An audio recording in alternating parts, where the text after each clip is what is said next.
আল্লাহ তাআলা 12টি জিনিসকে লুকিয়ে রেখেছেন 12টি স্থানে।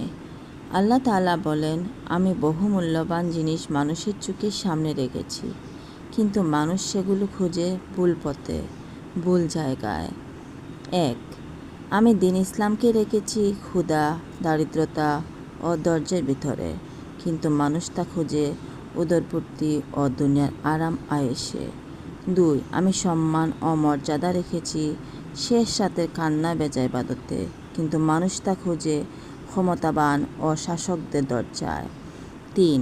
আমি প্রকৃত সুখ স্বাচ্ছন্দ্য রেখেছি জান্নাতে, কিন্তু মানুষ তা খুঁজে ক্ষণস্থায়ী দুনিয়াতে। 4.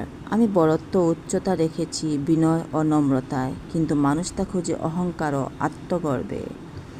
5. আমি প্রকৃত ধনবান হওয়া রেখেছি অল্প তুষ্টিতে, কিন্তু মানুষ তা খুঁজে লোভ লালসা ও সীমাহীন চাওয়ার মধ্যে। 6. আমি দোয়া কবুল হওয়ার রহস্য রেখেছি হালাল উপার্জনে, কিন্তু মানুষ তা খুঁজে হারাম রোজগারের মধ্যে। 7. আমি শান্ত হৃদয় রেখেছি আল্লাহর জিকিরে, কিন্তু মানুষ তা খুঁজে গান, নেশা ও ভোগবিলাসে। 8. আমি পাপমুক্ত জীবন রেখেছি চোখ ও অন্তরের হেফাজতে, কিন্তু মানুষ তা খুঁজে অবাধ স্বাধীনতায়। 9. আমি সফলতা রেখেছি তাকওয়া ও আমলে, কিন্তু মানুষ তা খুঁজে চালাকিতে ও ধোঁকায়। 10. আমি আফিয়াত ও নিরাপত্তা রেখেছি সুন্নাহর অনুসরণে, কিন্তু মানুষ তা খুঁজে মানুষের বানানো নিয়মে। 11.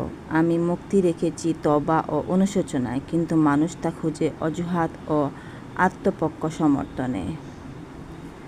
12. আমি জীবনের বরকত রেখেছি বাবা মায়ের খেদমতে, কিন্তু মানুষ তা খুঁজে সম্পদ ও পদমর্যাদায়। হে আল্লাহ, আপনি আমাদের চোখ খুলে দিন।